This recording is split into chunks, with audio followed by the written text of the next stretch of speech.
All right, welcome everybody. Happy Friday. We made it to the end of another crazy week, so thank you very much for joining us. I am going to be your host, Ryan Faloona, and I am back with special guest James Mason, CEO of Transparent Traders. James, how you doing today? I'm doing well. Ryan, thank you for having me once again. It's been a few months. I think the last time we went online together was Valentine's Day, wasn't it? Yes. Yeah, it was right around, it has been a few months. Actually, I might have that date right here. No, I don't have a date for you. Sorry. But yes, it was quite around, or was around Valentine's Day. So it has been a few months. We'll touch on this a little bit later. We did make some bets, and we actually defined a time range. And so we're not actually at the end of that time range. So everything is still alive. Really, really exciting stuff. So we will cover that a little bit later. And that means that we're definitely going to have you back again, if that's all right with you. Oh, absolutely. Awesome. Now, today, we are going to discuss technical analysis. And I definitely want to encourage the audience to ask questions. I will try to go through them as many as I can. I will try to take breaks throughout the webinar here to answer a batch of questions. So if I miss it, I apologize. It's nothing personal. We're just trying to cover a bunch of content. So James, first of all, go ahead and explain what or kind of give us an overview on what your trading style is and how technicals play into what you do on a regular basis. Okay. So for the most part, I am pretty much a 100% technical, trader. I mean, that's it. Support, resistance.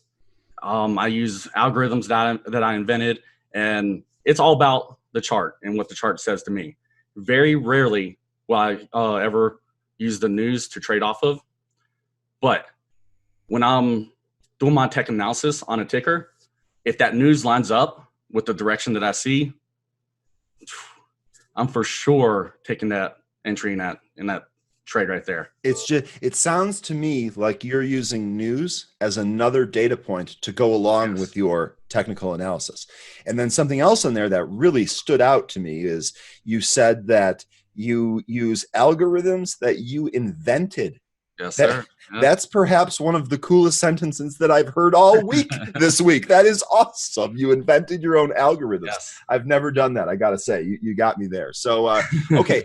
And then my other question is how do you feel, because I have always said that no matter what a chart says, there can be a specific piece of news that will trump that chart. What would you agree with that, first of all? Yes, that is true. It's going to depend on the type of catalyst, or if it's, like a cult stock. If a cult stock has some kind of news that comes out, I mean, you can have the charts make moves that will just blow through all your technical analysis and leave you just hanging, hanging out to dry. I mean, really. Yeah. And so I'm with you a lot there. I also use technical analysis in my trading. I will say, though, that as I've been studying and as I've become more and more familiar with the market, I have started to develop the ability to trade things that I'm familiar with on feel. And what I mean by that is that I've seen these particular stocks react to news. I've seen the way the chart behaves when it reaches certain support and resistance levels. And I kind of trade some of these stocks, Apple's one of them, on feel. And so I'm in a situation now where I'm blending the two together. Now, for this purpose of today's webinar, we definitely want to focus on the technical analysis. And so I'm going to go into a couple of things that I use on a regular basis, and you're going to do the same. Okay. And one of the things is do you have an absolute favorite indicator, chart formation, setup, anything like that? Is there anything that's like when you see it, yes, that's what I want? Yes. So what I like to use is the Bollinger Bands lines, also the VWAP line, and the 200 EMA. Okay, so all three of we're actually going to focus on all three of those. All three of those are excellent. And what I really like, I use moving averages of all types. I use simple moving averages. I use exponential moving averages. So the fact that and I also use VWAP. So the fact that you you are mentioning that is great. And then the other thing is that I actually don't use Bollinger Bands as much as I should. And I say that because I've read about them. I've played around with it before. I understand it, but I've never really incorporated that into a system that is repeatable for me. Okay. And so I'm thrilled that you're here to talk about that. I'm thrilled that that's one of the things that you really, really enjoy, because it's going to be a great counterpoint to, or you're going to be able to explain how you apply that better than I would be able to. I'm actually looking forward to that myself. So without further ado, if you wouldn't mind, let's just jump right into it. Awesome. I've got a chart here of Apple. We can, of course, change this to any ticker that you want. I do want to follow up with one more question. Are there particular time frames that you pay attention to? For day trading, the 5-minute chart. For swing trading, obviously the 1-year, 1-day chart. Okay, so I use the daily chart. I feel like everyone at some point has to use the daily chart. Yes. The daily chart is one of the most powerful charts out there. It's very, very effective in multiple strategies, even day trading strategies. You can actually determine support and resistance levels from a daily chart that the stock will often obey in an intraday setting when you're actually in a day trade. So for me, a daily chart is imperative. And I look at it all the time when I use a chart. Perhaps I would say that and the 5-minute chart are probably my two most used charts. So now when I'm looking intraday, when I'm looking at a day trade, I absolutely use the 5-minute chart. When the market opens in the morning, and I'm watching either a particular stock or an index or something like that, the chart that I'm actively watching is the 5-minute chart. And that actually kind of leads back to one of the things I was just talking about when it comes to feel for a particular stock. The 5-minute chart, I feel as if I have the best feel for stocks and how they're behaving when I look at the 5-minute chart. Yes. So it's my go-to time frame, if you will. Now, I still also use the 1-minute chart, and I also use the 3-minute chart. So there's no right or wrong answer here. It's just whatever is the most comfortable here. So would you agree? Are there other intraday time frames that you really like other than the 5? That's all I use for intraday. Okay, awesome. With me, like the 1-minute chart, I tend to see the picture being painted in a direction that's completely opposite of the 5-minute. So that's why I just preferred the 5-minute. It gives me, in my opinion, that perfect time frame that you can see the setup forming and you can make a solid entry to be able to ride that trade out. And see, that plays in a lot into like the whole feel thing that I was just mentioning. You use what makes you comfortable. You use what you're successful with. And I think that's a really important point that can sometimes get lost, especially for newer traders when they're trying to study a whole bunch of new things to do. So, all right, so we've got a bare Apple chart here. We just have the price and the volume, and I have the extended sessions marked off here in the shaded area. I'm going to go ahead and add the 3 indicators that you had just mentioned. So you mentioned Bollinger Bands. Mm-hmm.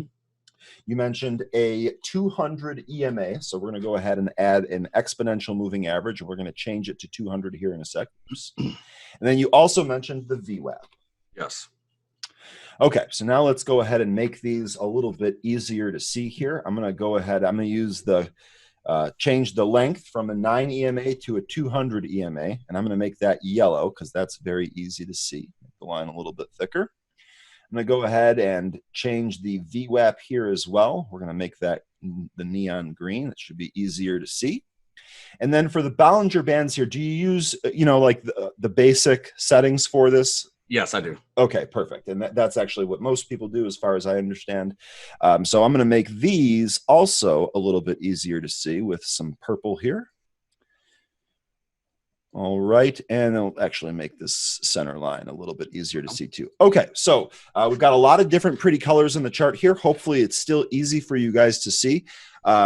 James, this I can just even by glancing at this, I can see that this Bollinger Band indicator is very, very important. I can see the price interacting with different parts of this particular Bollinger Band. So go ahead and take me through. And if you want me to use a different stock, that's fine. We've got Apple up here obviously right now, but go ahead and take me through how you use these 3 indicators in conjunction with one another.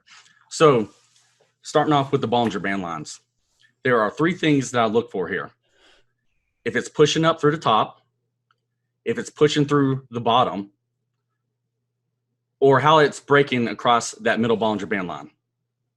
Those are the three things that I'm looking for to start trying to determine my direction in that trade, whether it's an intraday trade or a swing trade. So as you can see right here, and I'll get into the VWAP and the 200 EMA in a moment, but as you can see right here, what I like to look for is if it's breaking through the upper or lower band. So Apple starts off today, it was breaking through that lower band. Well, it didn't really hold up. It bounced, and I'll explain why it bounced here in a moment, but it bounced and ran up. Now, if you go to around that 10:30 time frame, so you can see how it started to test that upper band. So this is when I would start to pay attention about taking, going long in this trade. Well, we didn't quite break it yet. It pulls back, it tests that middle Bollinger Band line again. And then it takes a couple more candlesticks to go up when it finally breaks it. Look how this chart sets up when it closes above that upper band and how it just starts riding upward. That's what I'm looking for right there. That's a perfect setup. Okay, and real quickly, just because we've got traders of all different skill levels in here and all different experiences, I want to show you what you mean by when it closes above that line. I don't know about you. I pretty much traditionally use candlesticks when I'm doing any type of chart reading. I don't use any other type of chart. And not to say that there is not reasons for that, but or not good reasons to use those. But I am most comfortable with candlesticks. Yes. And so one of the things that you'll see here on a candle is you'll see what some people refer to as shadows or wicks. And these are these very thin lines that are beneath and above some of these candles here. So what you're talking about here is that you're noticing that the candle close, so the thick body of the candle is actually above that Bollinger Band line. And yes, you can see in all cases here, what you were just saying is remaining true. The close of that candle is above that line. And now, so here we just started a new 5-minute block. We're 2 minutes into the 5-minute block, and you can see here that this is actually below the Bollinger Band line. So it'll be interesting to see what happens when this candle closes in the next 3 minutes. But I just wanted to explain that because I've actually been asked that question exactly before. So sorry for interrupting there, but this is perfect. This is literally exactly what you were talking about. It runs right up to the top, tests that middle, and it looks like it tests this to the penny. So that shadow or that wick lands on this middle to the penny, and then it just takes off through there. And then, as you mentioned, each consecutive candle closing above the Bollinger Band line is having it continue to run. Yes. And you can see the outcome, and like that's exactly what I look for. If it's breaking and closing.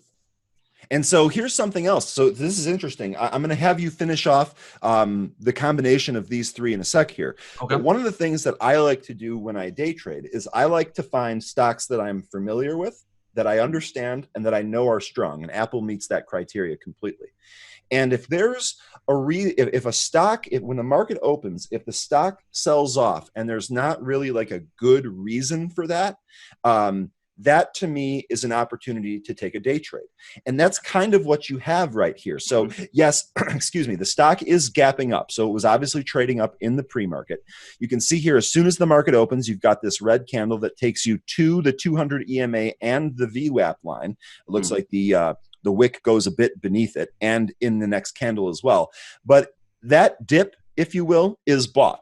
And that dip then turns into this gorgeous trade here. And this is actually really nice, because if you were using the VWAP or the 200 EMA as your entry trigger on this particular chart, you would have been able to get in there, and then you would have been able to follow how the price is behaving with the Bollinger Band in order to tell you if, hey, is this enough? Do I sell here? What do I do here? So this is really interesting to me, because even though I don't use Bollinger Bands, we are making a case live right now of exactly why I should on a regular basis, because otherwise this trade sets up nicely. This is a nice little sell-off here out the open. This would be an ample opportunity for me to grab calls. Look like we get all the way down to 304, and then now we're printing 308. So we've got a 4-point move here, and with options, that can absolutely make your day. So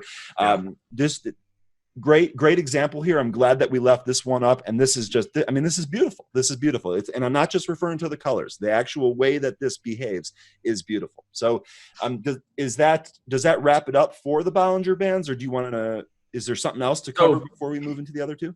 When you start to bring in that 200 EMA line and that VWAP line, and you use them all in sync, going back to the opening today, we can see how those candlesticks went down and how it responded to that 200 EMA and that VWAP at the same time. Right. In this chart setup right here, we're fortunate enough that those two, lines right there, the VWAP and that 200 EMA line, are literally running on top of each other. Yeah, they converge right here at the open. Exactly. And they're very, very close, even in the pre-market. So that ends up holding as just a strong support for Apple, at the beginning of today. We see that bounce, and then it goes on and does what it does. Now, if you go back to yesterday, can you scroll over? Yeah, so let me actually blow this up and then actually move over here. Okay.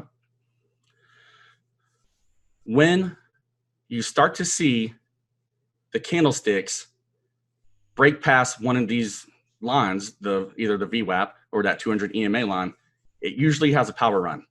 So looking at that first dip in Apple yesterday where it goes down and it bounces off that 200 EMA line, that 200 acts as a support again after that sell-off. But right there where it breaks, that VWAP, you see that power push down. It makes that power push down to the 200. And I mean, right there, that's what, one solid point or almost two? Yeah, we got a 303.50 down to 302 even about. So about $1.50 worth of movement right there. And I mean, with options right there, shoot, within 15 minutes, you made some nice money.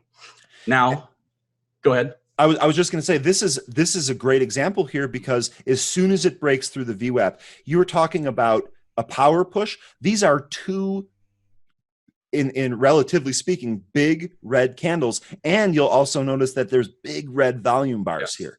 So this is absolutely a power push. This is definitely for 10 minutes. The sellers are in control of this, and they drive that price right to that 200 EMA.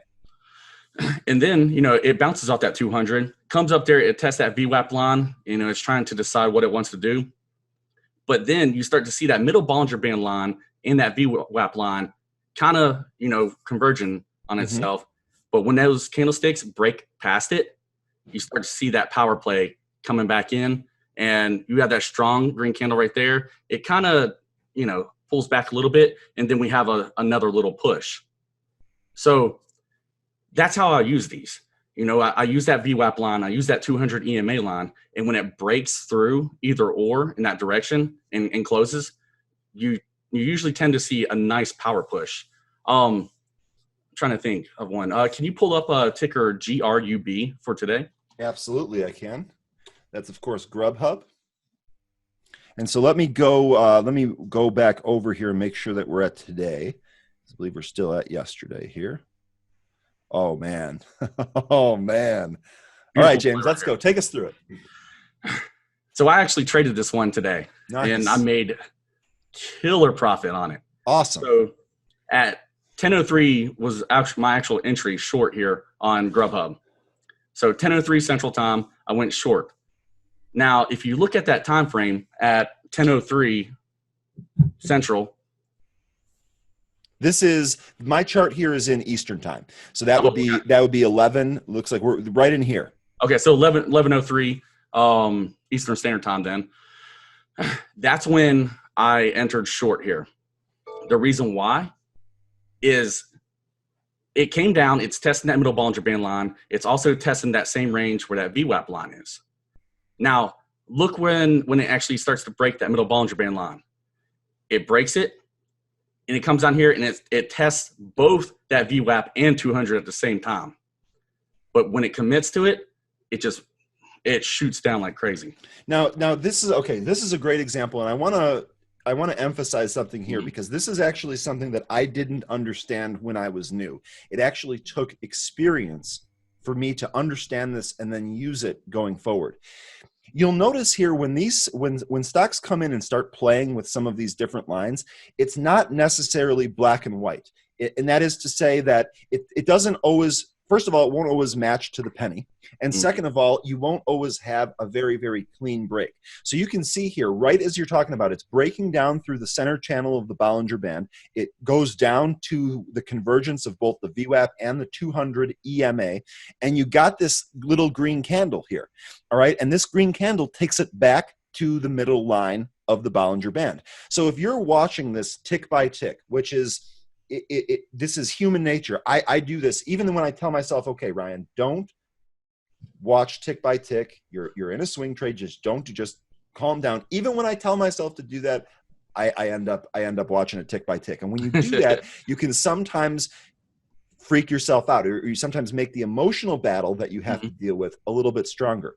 But there's an important point here. When something like this happens, this is a natural occurrence. Oftentimes, whether it's intraday, whether it's daily, whatever your time frame is, when a stock comes in and tests either a support or a resistance, there's often what I like to call a battle, meaning that it doesn't just go to that and then the next event happens. Sometimes it wants to make sure that this is what it's going to do. And to me, this is what this chart says. It comes into these two lines, it bounces off of it, retests the middle channel of the Bollinger Band, is rejected, and then you get that power push that you're talking about. And so not only does it actually sell off from the middle channel of the Bollinger Band, it actually goes through both the EMA and the VWAP, and you absolutely get what I like this term, power push. I'm going to use this more often. Hopefully I can use that royalty free because it's awesome. Oh, yeah, absolutely. It explains exactly what we're doing here. So you actually get this push down. Now, what happens when it reaches the bottom of the channel? So we can see, it violently breaks past that VWAP in that 200 EMA, and it just rockets down.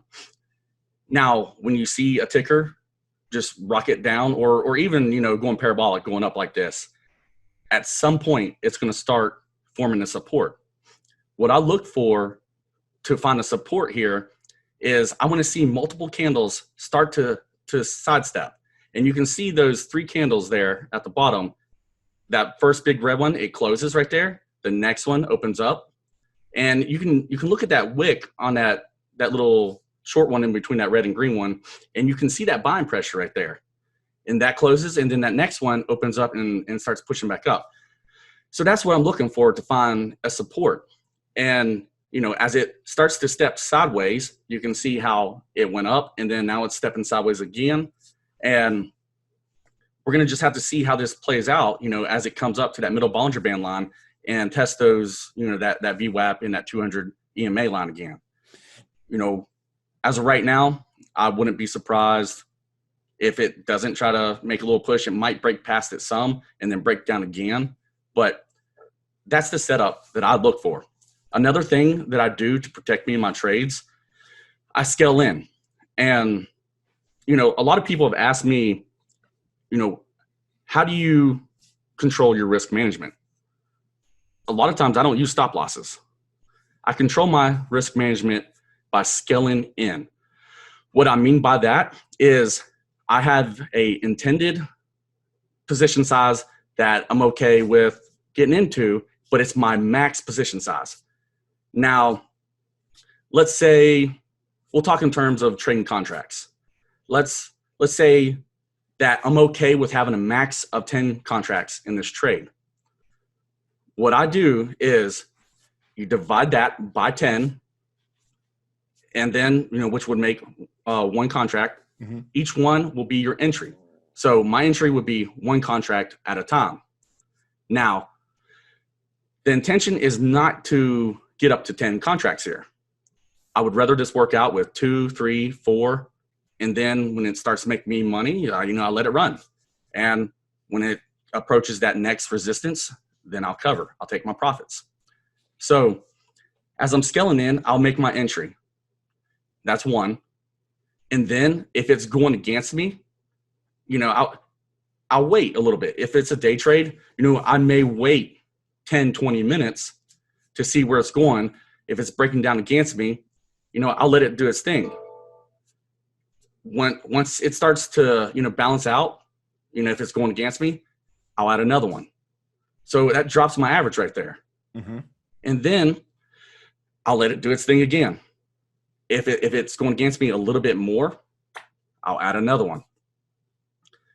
Because once this thing whips around, your profits, I mean, just shoot up like quick. Yeah. So, and so you covered a couple of things there that are all very interesting. Number one, you had mentioned that you don't actually place a stop order. Did I understand that correctly? That's correct. You don't physically place it? Okay. So I am the exact same way. I call these mechanical stops. I don't actually place a mechanical stop because I don't want to be flushed out of my position. I have a mental stop in mind. I always have that prepared in any trade that I take, no matter what the time frame is, or investment vehicle, whether it be common stock or contracts. So I'm definite. And look here, so we're having the battle. It looks like it's trying to test these VWAP and EMA. So as we're talking here, let's watch it and see what happens. I also don't place those in there because I don't want my stop to get flushed out. There are a bunch of other people watching the same or very similar or both technical indicators. And if their trading plan is lining up with that, it's perfectly possible that some of these people are waiting, as soon as you get it to the penny, maybe they're doing it 5 cents before to make sure that they can get their fill, whatever the case is. I don't want a stock to bounce around, flush out my stop, and then have it reverse and take off and actually execute the plan that I had in the beginning. Now, in this case, you mentioned it was short, so you're obviously playing for downside here, which is fine. So to me, what's important about a stop is actually having it as part of your plan. If you don't place it with your broker, if you don't actually place the stop trade, that's okay, as long as you stick to your plan with your mental stop. And so I'm glad to hear that. Now, the other thing that you mentioned there was position size. And this is totally fascinating to me because position size, as you mentioned, is a huge part of risk management. Huge part of risk management. And most people, and you can watch CNBC, you can watch some tutorial videos online, you can read material. A lot of people will say, don't invest with more than 2% of your account balance. And I've followed that myself. And let me tell you, it's a lot easier to do that if you have more funds. But if you're newer and you're starting off with like $1,000, 2% of your account is $20. So, I mean, that really limits you in terms of what you're actually going to buy. So what you have to do when you're figuring out position size is you want to make sure that you're protecting your capital. That as rule number one, and you want to make sure that you don't get in too big. So when I flip that around to what you just said about how you're actually managing your risk by controlling how much you buy, that's a great way of doing that. And scaling in will often allow you to monitor, is this stock trading in accordance with my plan? And if it's not, what are my options available to me? So you drew out the scenario where if it goes against you a little bit and you're not in a full position, you're not panicking yet because there's still time for this to change around. And if you add to that position, now you've lowered your average. So if the trade does work out, your profits can accelerate even faster. Real great point there. And I think that there's a bit of an art to that. It's easy for us to say that. It's a little bit more difficult to actually execute that. But that comes with experience. And that comes with reliance on your trading system and your trading plan. So now the follow-up question that I did have is, when you're thinking about an actual, like an exit trigger, like on this trade here that you did this morning, are you exiting when you see like a particular candle close? Are you exiting when you see like a reversal? Like down here, you had mentioned that you've got these two big, the power push, the two big red candles. Then you've got the little red candle that's got wicks on both sides, and then you have a nice power push green candle. What about that are you actually saying, okay, this is my signal, it's time for me to get out? Usually when it starts to step back into those Bollinger Bands. So you can see with that big green candle right there, that was for sure stepping back into on the inside of that lower Bollinger Band line. That was jumping back inside that Bollinger Band. Yeah. So that's that's what I like. Say again? I said, that's what I'm looking for. That's exactly what I like in my trades. Awesome. Right. Awesome. And so it looks like here that we're still having this battle here. So we've got a reclaim of the Bollinger Band middle channel, and we're still testing both the 200 EMA and the VWAP, which are converging here at about 46.10, maybe a little bit less than that. So, okay, so congratulations on this trade. This is awesome. How long were you in this trade for? It looks like you probably weren't in for more than 20 minutes. Yeah, let's see. Let me look really quick. See, I made entry at 10:03 Central Time. Okay. And I closed that position out at 10:31. Okay, so you were in there for not even a half an hour. You're right at 30 28 minutes. Yep. 28 minutes, and you got a whole bunch of profits in your day. It's just, that's absolutely phenomenal. It was nice. I absolutely love that. All right, so right here, looks like we're about to have a candle close for this particular one. Looks like we're about to close above these two lines, so it'll be interesting to see how this plays out. Now, I have another hypothetical follow-up question before I get to a couple of the comments here in the chat. And the first one is, so you had mentioned that you took this trade short. Now, was this something that you were stalking, or were you alerted by a scanner? Like, what drew your attention to this? Because the next question that I'm going to ask is, how do you plan your trade? If you're looking to go short, how do you plan your trade when you're at this battle at the upper channel of the Bollinger Band? Because to me, it would seem like if I see these green candles and I see a reversal coming, maybe that's a short opportunity. But and the reason I want to ask you that is because that's stepping a little bit away from how you explained the Bollinger Band. Yes. So I'm not going to lie. Like I usually tend to always watch Grubhub. In general, it's treated me well in both swing trades and day trades. But I happened to see this one come across the TT black box, and it did a category change from a bullish 5-minute mover, and then it went over to a bearish 5-minute mover at 10 a.m. Central Time. When I looked at it on the chart, I saw it testing those middle lines, and I just knew that I had to take it. I mean, the accuracy with the TT black box is just unreal. Awesome. So that's when I scaled in, and that bad boy just ripped down. I mean, can't ask for a better day trade than that. Absolutely. No. So, and it looks like you're actually now getting a day trade on the other side of that. So it looks like if you played a strategy, and I'm not saying that you should or whatever, if you played a strategy here where you're bouncing off of the bottom channel of the Bollinger Band, to me, we've got, not only do we have buyer's pressure here, now it is around the lunch hour and we are kind of on low volume, so that is something to consider. But not only do you have the middle channel reclaim, but now you also have a reclaim of both the 200 EMA and the VWAP line, and you're on one of these stronger green candles. So it looks like this is a trade here. You're still looking at about $1.10, $1.20 here. So this is still looking like it's providing another trade to the upside. So, all right, let me run through a couple of these questions here. I'm noticing how the red candles are larger for the power push as well. So, Jonathan, thank you for that. So what you're saying here is that, and this is kind of what you alluded to earlier, James, you said once that it breaks down through the middle channel of the Bollinger Band, it bounces a little bit off of the 200 EMA, excuse me, and then when it retests the middle channel, you have obviously the candle here, the red candle here, which is an engulfing candle, is much bigger and on more volume if you actually compare the volume sticks at the bottom here. So this, to me, you said that, so I'm going back to the question, you're noticing how the red volume candles are larger. Can we surmise that that's because of what we're explaining? We have a breakdown through the channel. We have a retest of the middle channel that's rejected. So now the sellers are in control as it breaks down through the 200 EMA. Is that an accurate summary of what's going on here? Yeah, and you also have to think, I mean, how many people put their stop losses on these averages? Exactly. And it just, once it starts to break through those average lines, it's just sweeping all them orders up, and it's, just magnifying that sell-off.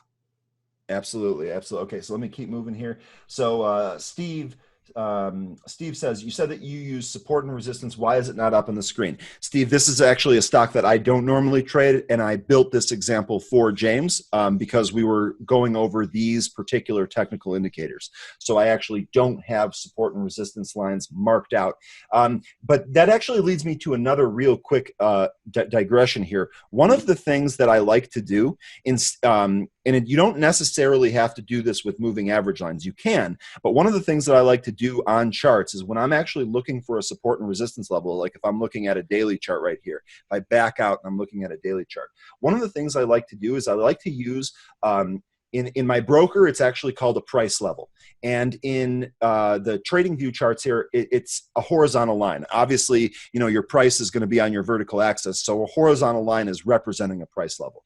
So what I like to do is I like to take the horizontal line and I like to just kind of estimate where that is based on what I see on the chart. So like, for example, right here at the top of this particular chart, we have it's a high in this looks like a 2-year high. It might even be an all-time high.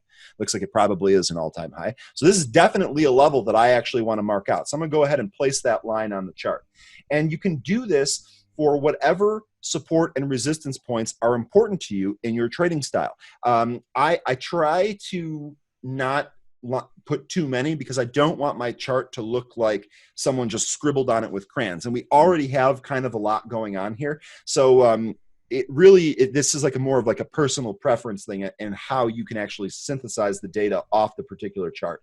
Big, strong candles, especially big volume candles, these are often things that I'm going to use for support and resistance. So the top of this candle would be another one. You can see actually this kind of lines up with the previous several months earlier. There was a spot there. And if you go back even into the last month, you look like you have a candle close here right at about the same level.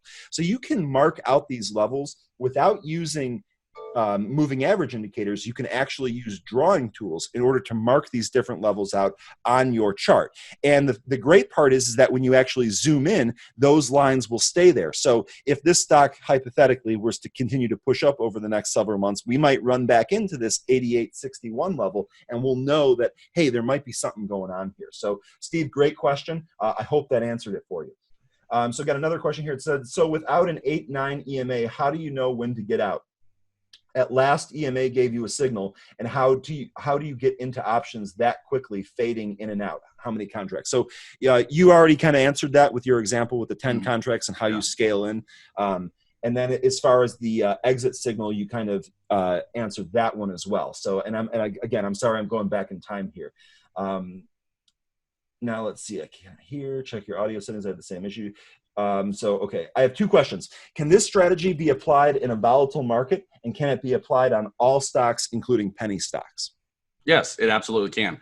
Now, the thing is, when you're talking the difference between penny stocks and mid to large caps, they trade entirely different. So with penny stocks, overall, you're going to have to swing trade them. I mean, unless if you just have a ton of money in it, and it takes some real deal skill to day trade penny stocks. I'm not going to lie to you. But yeah, to answer your question and make it short, you can use this same strategy with penny stocks.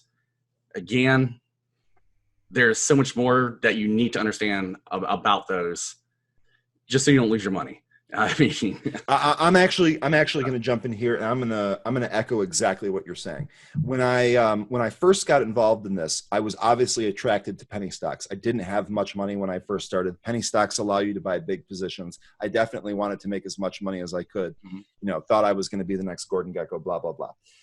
Penny stocks, I completely agree. They sometimes have a mind of their own. They can actually be manipulated. So even if you're using tried and true strategies, methods, and indicators, you might still run into an issue where the stock's behaving erratically or going against your plan, or worse, flushing you out. So if you're putting mechanical stops in and you're getting flushed out of your position, sometimes that can be death by 1,000 cuts. I got to a point where I don't even trade penny stocks anymore. I don't trade penny stocks anymore because I don't like trading anything on the pink sheets or the OTC markets. I don't like how orders can get filled. I don't like having to watch the level 2 all day long. I much prefer the regular exchanges like the NYSE and NASDAQ and the American Stock Exchange. I have better trading experience when I trade those stocks. I get more liquidity. My orders get filled quicker. Things make more sense. Now, again, that's not necessarily right versus wrong. That's what I'm comfortable with. One of the guys that I've been following on Twitter that I mentioned the other day, Modern Rack, he has been trading penny stocks for a long time, and he is super successful. And so there's no right or wrong way to do this. It really means whatever is comfortable for you. Now, as far as the technical indicators, yes, they absolutely work, because remember, these indicators are being calculated. It's just a math equation that's doing these. And if you're interested in the actual math behind it, you should absolutely look them up and kind of familiarize yourself with it. I certainly don't memorize that stuff. I just learn how they work and then I apply them. But anything with a price and volume, you're going to be able to calculate that. So you're going to be able to use these indicators. The question is are you going to be able to use that effectively and consistently over time?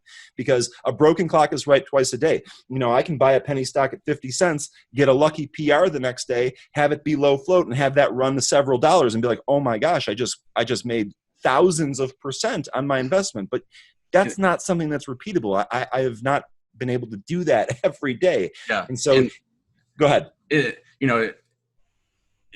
My strategy, what I was just talking about with like scaling in, it needs to be done with penny stocks as well.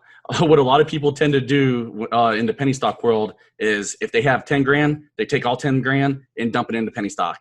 And I can't tell you how many times that has just crushed people. I mean, go to Twitter. Oh, absolutely. I mean, it's unreal. Absolutely. And let me tell you something. Sleeping is not easy when you do something like that. If you hold it overnight, forget about it. I mean, it just, you don't ever want to do that. You don't ever, that's what I mean about protecting your capital. There's never a setup. I've never come across a setup where I want to put all my capital behind something. Never, ever, ever. Even when I thought I did, I was wrong. And so you always want to protect your capital. I couldn't agree more with you, James. And honestly, it's going to make your life a lot easier. Yes. Now we have another question here. What is the TT Black Box? We'll cover that at the end here. I'll have you run over that real quick if that's all right with you. Yes. We had another question here that said why the 200 EMA is not a shorter term one, since the trade was for about less than 30 minutes. This is actually a good question. So what he's asking here is, why are you using a 200 EMA versus something shorter like a 9 or a 13 EMA, or even like a 50 EMA, when your trade is a day trade from the beginning? So obviously that 200 EMA is calculated over a value of 200 periods for whatever time frame that you're trading on or viewing it as. When that candlestick, so that price action breaks either below or breaks above it, you know, you're talking about this price action breaking a long-term trend. When you tend to break long-term trends like that, that's why you end up having those power moves. So that's why I use the 200 EMA. That's a good one. And then the other thing that I'll toss on there is that an exponential moving average is going to weight recent price action more heavily than a simple moving average, which weights all of the different candles in whatever period you have the same. So for a particular day trade, it makes complete sense why you chose the EMA over the SMA. And in this particular case, this worked out. I mean, this is perfect. This worked out perfectly. Are you guys using a different charts? Are you guys using a different charts besides TradingView?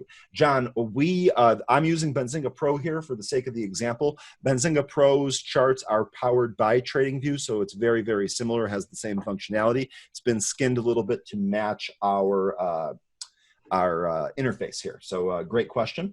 Can you please go over the indicators that James is using? Yes, so James is using the Bollinger Band, the 200 EMA, and the VWAP indicator. Can I save custom settings on my charts? They seem to reset to default. So Daniel, really quickly, anytime that you put an indicator on this or a drawing or a setting like the pre and post market, they are actually saved to this particular tool. So as long as I don't close this details tool, this stuff should be retained. If you set this up the way that you like it, I highly advise that you click on the 3 dots in the upper right corner, go to the layouts menu, and then manually save your layout. Go to the recent section and save the one that says current. That way, if it does get cleared out, you can simply load it by clicking load instead of setting it back up again. Great question, though. follow-up question. For penny stocks, I was referring to the price between $2 and $10. So, okay, so right there, that you've already kind of changed that around. That's great, because I actually do that. So, penny, in this particular case, he might not necessarily be talking about OTCs or pink sheets. Instead, we're talking about stocks that are low price. Now, that actually brings up a good question. Do you have a particular price range of stock that you like to trade, or does it really not matter to you anymore? I like to trade between $30 to $400, and the reason why is liquidity. So, well, liquidity and also the ATR. So with liquidity, once you kind of start breaking above that $400 range, you have lower volume. So, wider spreads. It just kind of gets harder to get filled with a good price, whether it be shares or contracts. Now, below 30, you tend not to have a lot of that price action, which is, it goes into your ATR. And in order to really start making a profit under $30, you need to have more capital in that trade. So those are my price ranges personally. Now, going back to that $2 to $10 range, again, for me to trade in that value right there, I'm going to need more capital, since those ain't going to move a lot compared to, something like AMD or whatever. Yeah, and I'm with you there too. I often like to trade stocks that are a very similar range to you. I might even back that out a little bit and say maybe $20 up to maybe $200 or $300. One of the reasons is because I also like to use options. When I'm trading for like a swing trade or a day trade, a lot of the times I'm using options. Now, if we run into a stock that is, $2, $1, but still on like, the NASDAQ or the Nikkei, I will actually buy equity, because you can get in and out real quickly on whatever it is. The options will sometimes move differently than the actual stock, especially the farther out of the money that you actually are. So it really depends. And again, this, for me personally, this actually boils down to comfort level and feel. I've been able to be consistent by trading stocks that are very similar in that range. And I also then take that a step further and trade stocks that are in similar sectors, because that just gives me another edge where I can understand exactly what's going on. Grubhub is actually not one of the stocks that I watch every day, but thanks to this webinar here and this crystal clear lesson, this is immediately going onto my watch list. In fact, we're just going to do this right now. Before I forget, I'm serious, because this is something that I would absolutely like to watch, because if this is something that I can repeat, I want to do that. So I just went ahead and added Grubhub to my watch list. So let's go back to the chart tool here. The good thing about Grubhub, I mean, one, there's a ton of liquidity in it. They always have some sort of news. I mean, there's just something always going on with Grubhub, and that's one of the reasons why I like to trade it. I mean, it moves great, whether it's a day trade or a swing trade. I'd say. I mean, this was a perfect example of that. Mm-hmm. This was a perfect example of that. So, okay, so let me roll through these here. If your platform doesn't have a VWAP indicator, such as Fidelity, would there be another indicator to replace it with? Interesting question, J Mills. First of all, I would like to say that VWAP actually stands for volume weighted average price. So before you try to move on to a different indicator, see if Fidelity has an indicator called volume weighted average price. That is the same thing as a VWAP. Fidelity is a huge broker. I would be really shocked that they have no VWAP. Do you have any experience with Fidelity, James? I don't, but I mean, either. The VWAP indicator is one of the most popular indicators out there. So that's the ticker indicators. No, you said indicators. You said it okay, right. Yeah. They may just have it named different. Exactly. That's exactly what I'm thinking of. And we, in the parlance of our times here, we're actually just abbreviating things for brevity's sake. In this particular case, the actual name of that indicator, volume weighted average price. Yeah, if you can't find it, just give them a call. And they'll help you. They'll help you too. Oh, so look at it here. So we did get that push through the VWAP and the EMA, but it looks like it broke back down. In fact, it didn't even test the top channel of the Bollinger Band there. And it looks like we're coming back in now to the middle channel of the Bollinger Band. So interesting. Does a daily 200 EMA breakout with high volume might be a signal of a possible parabolic move next day? I'm going to actually back this off a little bit and say, what do you think about parabolic moves in general? Do you have any success predicting them or being able to enter ahead of a parabolic move? And the reason I ask that is because anytime, I mean, I'm still like a kid in a candy store. Anytime I see like this gigantic run up in a stock, I'm always like, oh, I wish I was in that, if I'm in fact not in it. But I'm always telling myself not to chase green candles, big, strong green candles, and try to get in early. So with that as the backdrop here, do you have any method or success with predicting and getting in ahead of any type of parabolic move? Oh, yeah. And that is a great question. Looking at this chart right here with Grubhub, if you go back to the very beginning of the day, well, yeah, today, and like I was talking about earlier, when you start to see those candlesticks breaking above that upper Bollinger Band line, look what is right above, right there, that 200 EMA, that green line. So getting in ahead of that parabolic move goes back to, just keeping it simple. I'm looking for those plays where those candlesticks are closing above that upper band right here. And then you see that 200 EMA right above it. When it breaks that 200 EMA, it goes parabolic and just shoots up real quick. And so there you go. That's a perfect example. Yep. Now this is an intraday parabolic move. Yes. So the Benny did not specify in his question, but that's a great example right there. And we happen to have it on the chart that was lined up there. So awesome. And that setup is still the same on the daily chart if you're looking at swing trades as well. And all right, and I'm just clearing some of these out. Okay, how do I select EMA 200 indicator on the charts? Okay, so good question here. So if you add in the trading view charts, in whether they're in trading view or they're in Benzinga Pro, when you add an indicator that's overlaid on top of the price like these are, they're listed up here in the upper left-hand corner. And if you highlight over them, the middle icon, it looks like a little gear cog, stands for format. And if you click on that, you actually have the ability to change some of these parameters. So the length is the one that you're concerned about in terms of how many days it is or how long it is, whether it be a 50, 100, 200, etc. So good question. Now, all right, James, so we got about 10 minutes here. I want to be respectful of everyone's time. We still have we had a ton of interaction today. I want to thank everybody for interacting. We're definitely going to be having you back. You are a popular fella. But let's. A lot of good questions, man, for real. Is there anything else? Is there any other tickers that you want to cover? Are there any other setups or indicators that you want to cover or anything like that real quick? I know we already discussed position sizing and scaling in and out, which is great.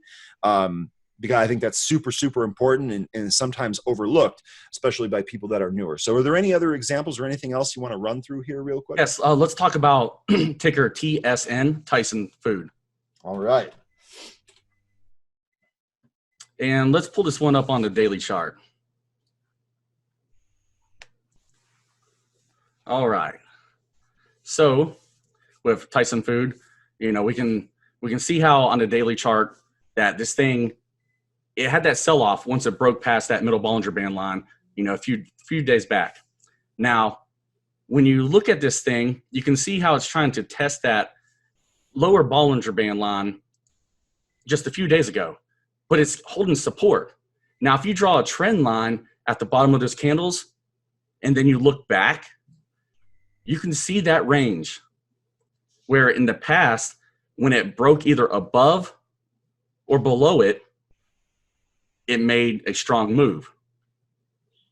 So now where did you want me to draw the trend line? I'm sorry. Yeah, at the bottom of those daily candles, right there. Yes. Right here? Yep, at the bottom of those candles. And go up? No, just do a horizontal trend line. Horizontal line? Excuse me, I selected the wrong one. That was my fault. Right here. Yes. Now, if you look back to where we had that strong dip in the market, and you can see where it broke that trend line right there, it went down. But then when you see it come up right there, what it does, it shoots up pretty quick. And then it's like a roller coaster. It comes back down, it tests it again, and it comes back up. Well, then we had that gap down a few days back, and it went there, and it held that as support. And like I was saying earlier, how I know either when to get out of a trade, it's kind of almost the same as when to get in a trade. So once I start to see those candlesticks stagger sideways, that's a support. That's when I know to get in or out. And I made this, I called this one out a few days back in my group, and man, people rock this thing. And so you actually set me up here too, because I actually played this. So a couple of things I want to add to this. This is a textbook example of finding support and resist. So Steve, to go back to your question earlier, what we did here is we actually put that support level on the chart. And we actually, you can see how if we had done this in the past, or if we had put a support level perhaps even like right here, it would have been very, very similar. So you can absolutely leave these on the chart and then revisit them when the stock gets back to that price range. So first of all, the gap down here is on May 4th. And Tyson reported their quarterly earnings on May 4th. That's actually why it gapped down. So there's your catalyst. Now, Tyson is a stock that I've been following for a long time. And it's one of those where I actually will read the earnings report itself. I went through the earnings report and I listened to some of the comments that were made in the conference call. And what I gathered was yes, the coronavirus is obviously affecting plant closures and it's affecting the supply chain and all of that. But the underlying company is still strong. And so when I see a trade down like this that lines up then with technical levels, and James, I'm just going to say it right here, right now. You were actually the one that cued me into this. We were having a discussion about this particular webinar, and you said, hey, look at that. And I said, hey, you're right. And this is the earnings. You're absolutely right. And so I went ahead and bought calls. And guess what? I still got them. And we are, in fact, rocking here. So Tyson's having And really I'm glad you actually just mentioned earnings real quick. So earnings is a big thing in trading. And earnings is how a lot of traders screw up. There are some strategies that work for earnings, but overall, no, they don't work. Now, how I trade earnings, I don't trade earnings. That's the best way to trade them, in my opinion. What I do, I don't care if I feel like that company, their ticker is going to go in a certain direction. I always wait until the backside of the earnings and the conference call. I listen to the conference calls. That's key. Smart. So if you listen to those conference calls, you will learn so much. It will make you a better trader. And I mean, it's just unreal the information you can get out of it. So I wait until the backside of that conference call before I start trading in that direction. Super smart. I think that's really, really sound advice. That's something I've been doing. I have listened to every Apple earnings call for the past 4 years. Every one of them.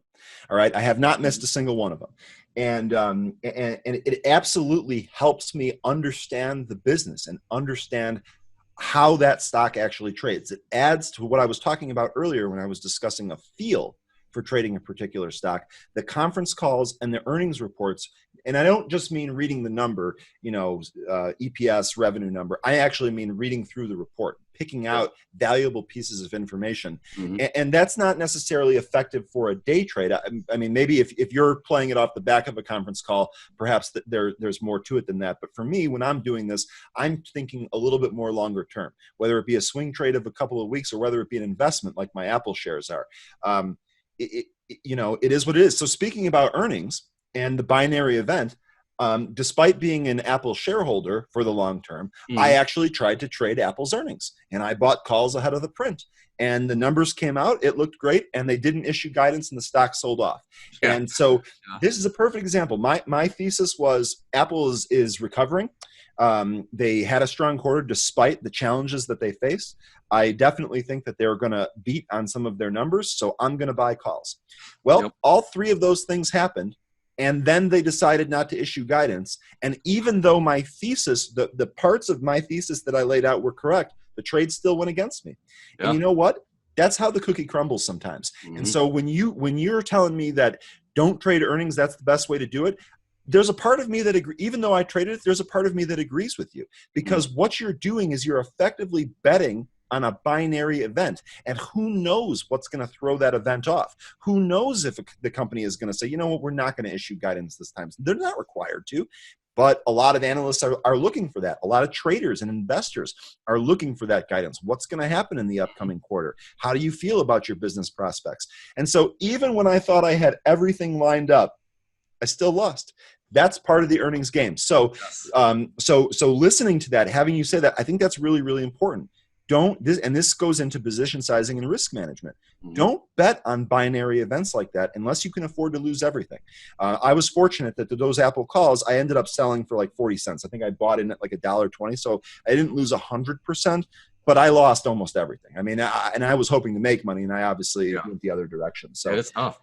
And to find those conference calls, you can just Google the company name, or just go to that company's website, and it's usually under their like PRs or anything like that, and you'll have to sign up for it, and you'll get access. And actually, I'm going to take this opportunity to plug our program here. We actually have a conference calls calendar that has these lined up in addition to the phone numbers that you're looking for if you want to dial in, as well as links to the webcast if they have them. So, James, I really, really agree with you. Any more good information that you can get, that you can add to your trading plan, is going to benefit you. Even if it doesn't work in that particular trade, in the future, it's going to end up benefiting it for you. So, so I know we're running out of time here, James. I really did want to give you another opportunity to explain your the black box system that you've developed, or your algorithms that you invented, which is so cool. Yes. Yeah. So, what I did was I created, a set of algorithms that find day trades and swing trades. And I mean, obviously I can't talk about the coding in the algorithms, but they find day and swing trades, and I use a lot of the Benzinga data as well in it. So I have my algorithms, and then also have 3 other elements from Benzinga. One, the options activity, the why is it moving catalyst, which is super cool, and then the breaking news. But with my algorithms, it's not trying to find alerts on just every ticker in the market. Now, it monitors every ticker in the market, but those tickers have to meet the parameters for all of my algorithms and hold for a certain period of time, and then it will alert. And it basically, it's a flow. It's kind of like it holds your hand through the trade with this flow. And when that category changes, if you're in that certain direction, whether, let's just say, a bearish 5-minute mover, and then it goes to a bullish 5-minute mover, I'm telling you, end that trade, whether it's profit or loss, because you're about ready to get your face ripped off. So it does great with keeping up with the flow of its alerts. And again, it's just like hold your hand through the trade. Well, awesome. I mean, congratulations on building a tool. That one of the reasons why I like that is because that's very similar to what we're trying to do. We're trying to build a tool that helps people. Yes. And we're trying to help as many people as possible. So it's always great to work with people like yourself that are doing the same thing. And so I hope that everything today here was valuable. James, we definitely have to have you back. Just to recap, when we had you on in February, we had a couple of calls here. I said that Apple will be above its all-time high of 327. We're at 308 right now, even with the coronavirus. That's still in play. Again, the time frame was September, November, so we're not quite there yet. We made another call that the market was over. The market was going to I did not make this call. The market was over. The market is going to crash. The sugar bowl is running out, if you will. The bubble is going to pop. These are some of the terms that we used that we're going to revisit. Now, we were saying that your position was that wasn't going to start happening until the summer. So we're not even at the summer yet. So both of these plays are still in play. And we had a tomahawk steak bet on the Apple one. So I am absolutely going to pay that out to you if this in fact doesn't work. We'll see what happens. I definitely want to have you back. There's a good chance we'll have you back before September or November, but I still want to have you back around that time just so we can tie this off and put a bow on it, because I love to do that. I love to make calls early and then come back and see how they played out and then analyze it. It's one of my favorite things. I mean, if you want, you can just go ahead and give me that tomahawk steak. You can say I'm the winner, and it'd be easier on We're going to let it play out. And if I have to say that I'm wrong in front of everybody, then you know what? That's I signed up for that. That's what I'm going to have to do. So let's wait for it to play out. James, thanks so much for joining us today. I really, really appreciate it. I hope you guys all found this valuable. This video will be available for replay on the website. I will also send you a link, James, so that you can send it out to your people as well. Thank you very much for joining us. For everyone here at Benzinga and for James, I am Ryan. Thank you. Happy Friday. Have a great weekend. And until next time, happy trading. Take care, guys.